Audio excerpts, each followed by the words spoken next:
पिछले लेक्चर में जब हम ऑस्मोटिक प्रेशर के बारे में बात कर रहे थे तो हमने डिस्कस किया था कि अगर दो सॉल्यूशन है जिसमें से एक की कंसंट्रेशन लो है और दूसरे की कंसंट्रेशन हाई है और वो दोनों एक दूसरे से सेमी परमिएबल मेम्ब्रेन के थ्रू सेपरेटेड है, तो हमने देखा था कि लो कंसंट्रेशन वाले सॉल्यूशन से हाई कंसंट्रेशन वाले सॉल्यूशन की तरफ सॉल्वेंट पार्टिकल मूव कर रहे थे। ये बहुत इंपॉर्टेंट है कि जब ऑस्मोसिस होता है तो सिर्फ और सिर्फ सॉल्वेंट पार्टिकल ही मूव करते हैं। अगर हम जानना चाहते हैं कि इस सॉल्यूशन का ऑस्मोटिक प्रेशर कितना है तो हमने डिस्कस किया था कि ऑपोजिट साइड से जिस डायरेक्शन में ऑस्मोसिस हो रहा है उसके ऑपोजिट डायरेक्शन से एक पिस्टन लगाकर अगर हम प्रेशर अप्लाई करते हैं तो धीरे धीरे प्रेशर बढ़ाने पर एक कंडीशन ऐसी आती है जब ऑस्मोसिस रुक जाता है। उस प्रेशर को हम ऑस्मोटिक प्रेशर कहते हैं। थोड़ा थोड़ा वहीं से बात को शुरू करते हुए आज आगे ले जा रहा हूं। ये ऑपोजिट साइड है क्योंकि ऑस्मोसिस इस डायरेक्शन में हो रहा है, आप देखते हैं। और मैं यहाँ एक पिस्टन फिट करता हूँ। थोड़ा छोटा पिस्टन लिया है अब की बार और इस पिस्टन को एक बैरोमीटर से कनेक्ट कर दिया है जिससे हमें पता चलता रहे कि हमने कितना प्रेशर अप्लाई किया है। अब ये सॉल्यूशन यहाँ तक है जिसकी कंसंट्रेशन हाई है, ये हाई कंसंट्रेशन का सॉल्यूशन, ये लो कंसंट्रेशन का सॉल्यूशन और दोनों के बीच लगी है एक सेमी परमिएबल मेम्ब्रेन। हम धीरे धीरे इस पिस्टन पर प्रेशर बढ़ाते हैं और बढ़ाते हैं।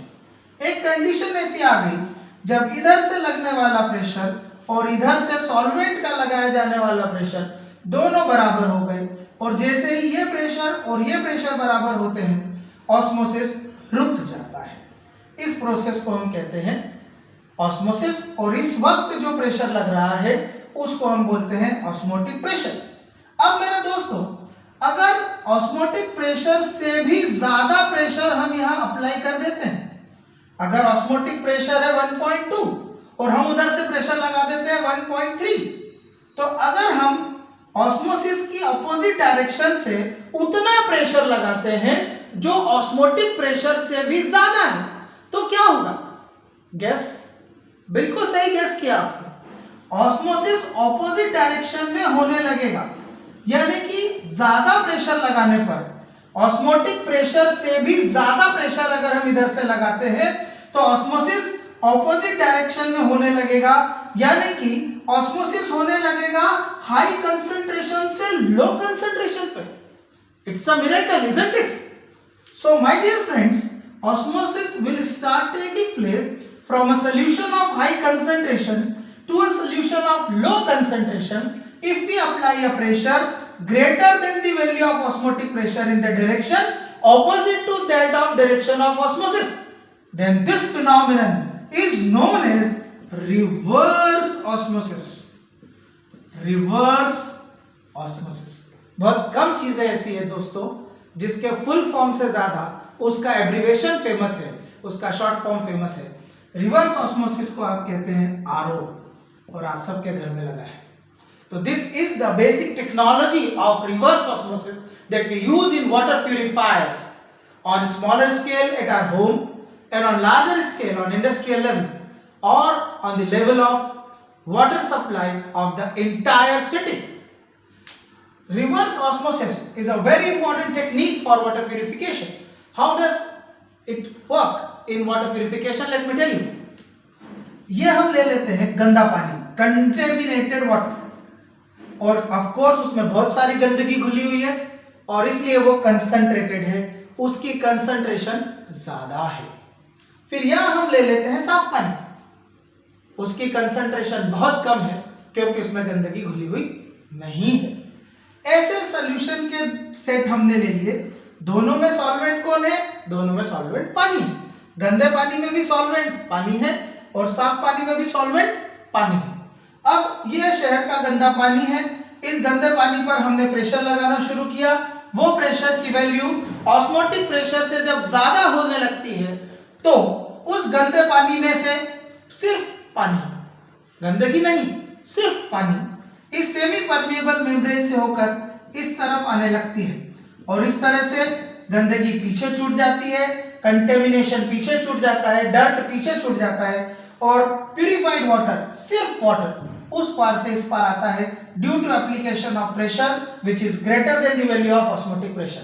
सो what we are talking about is reverse osmosis, RO.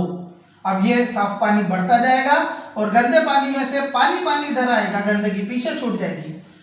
मैं आपके लिए एक टेप लगा देता हूं और यहां से आप अपना पानी का ग्लास भर सकते हैं. यह है साफ पानी. तो दोस्तों इस तरह से काम करती है technique reverse osmosis. Reverse osmosis आपके सिलेबस में है. एक फाइनल डेफिनेशन करके इसको खत्म करते हैं.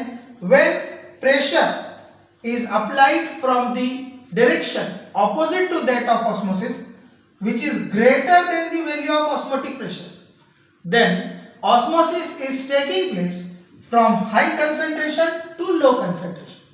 This osmosis which is taking place from a region of high concentration to a region of low concentration is known as reverse osmosis.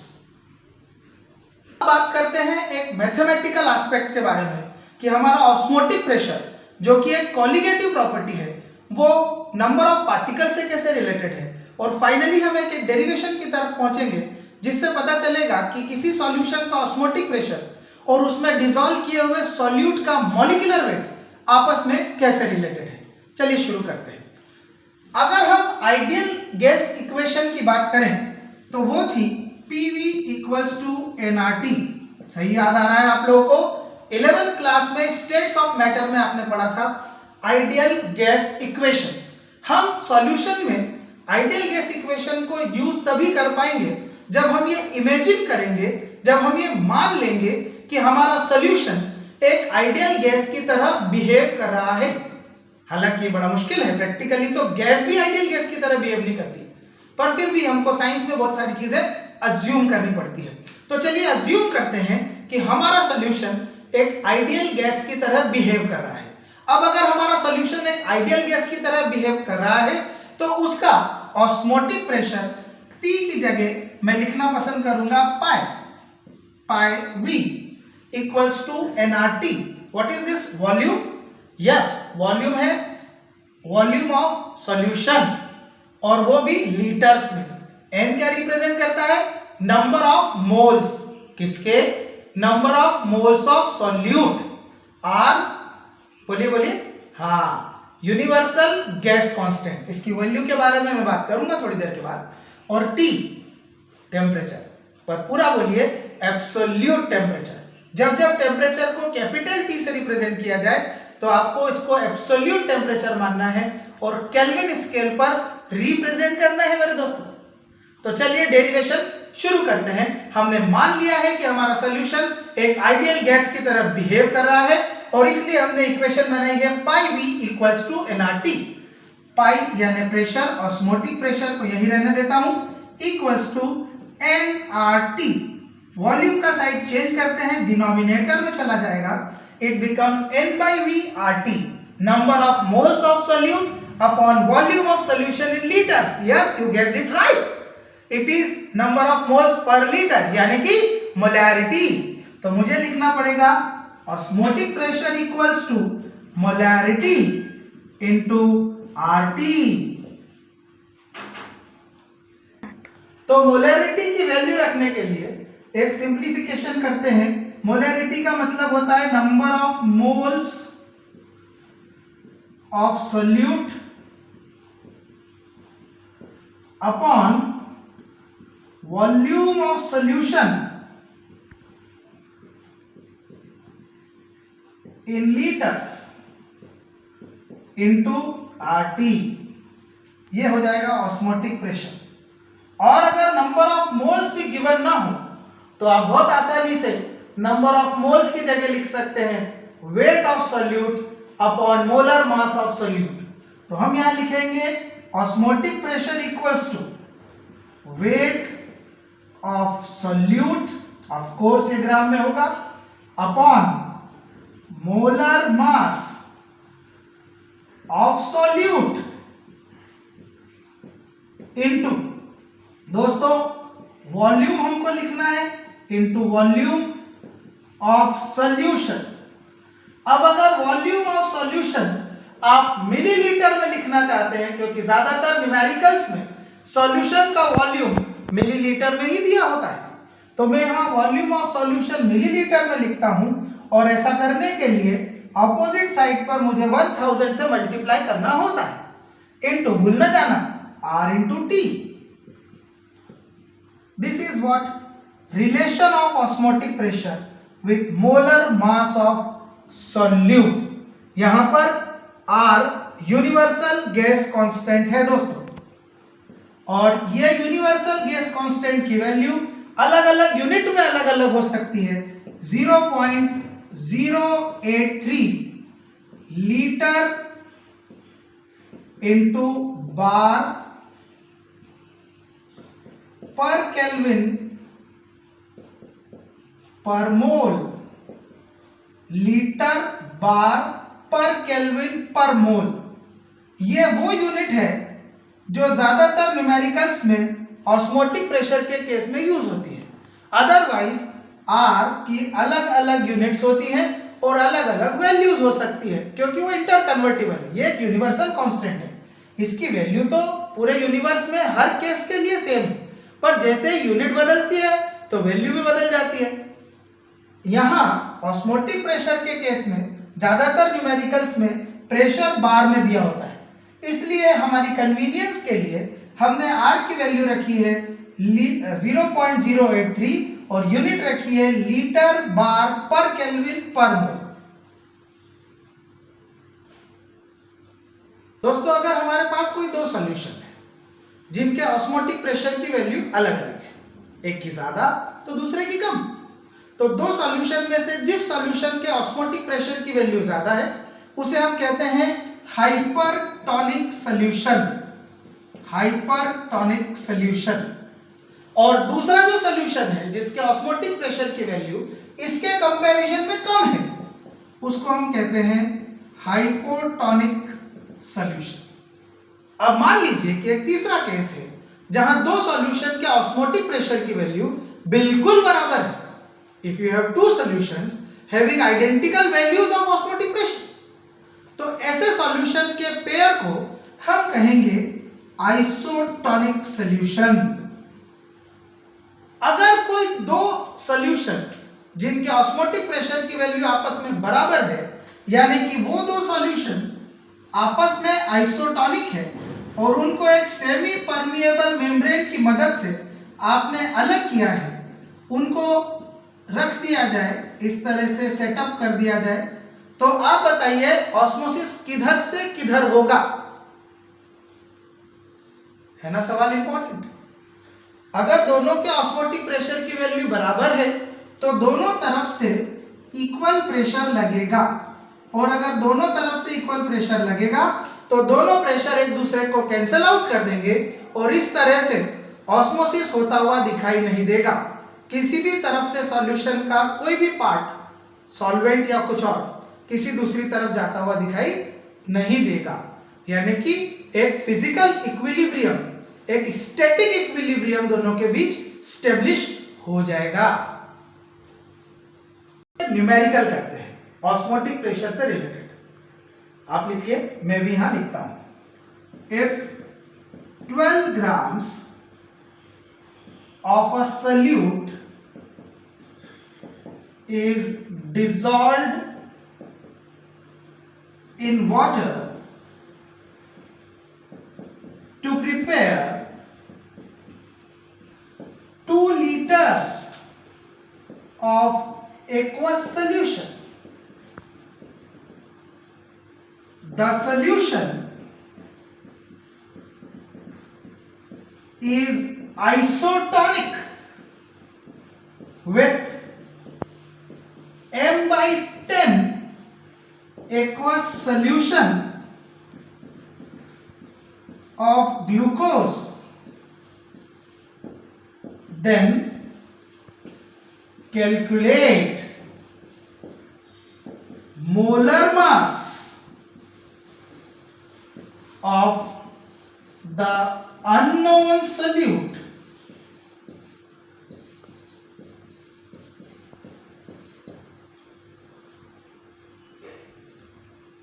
बहुत ही सुंदर सा न्यूमेरिकल है जो कॉम्पिटिटिव एग्जाम में, जेईई में, नीट में भी आ सकता है। यही न्यूमेरिकल आपके बोर्ड एग्जाम में भी आ सकता है। आइए इसको सॉल्व करने की कोशिश करते हैं, वैसे ही जैसे एक सिंपल स्टूडेंट, एक साधारण स्टूडेंट अपने एग्जाम में इस न्यूमेरिकल को सॉल्व करेगा। इसमें क्या क्या इंफॉर्मेशन दी हुई है उस हिसाब से बात करते हैं। एक सॉल्यूट है जिसका नाम हमें नहीं मालूम, पर वो सॉल्यूट है 12 ग्राम्स, और उस 12 ग्राम सॉल्यूट का मॉलिक्यूलर वेट हमें नहीं मालूम, that is to be found out. यानी हम मान लेते हैं कि वो सॉल्यूट का मॉलिक्यूलर वेट है x, तो weight upon molecular weight into, अब चूंकि वॉल्यूम आपको दिया हुआ है लीटर्स में, इसलिए उसको मिलीलीटर में कन्वर्ट करने की कोई जरूरत नहीं है, और इसलिए यहाँ ऊपर जो 1000 हमने अपने पिछले फॉर्मूले में लिखा था उसकी इस केस में कोई जरूरत नहीं है, क्योंकि इस न्यूमेरिकल में वॉल्यूम सीधे ही लीटर में दिया हुआ है।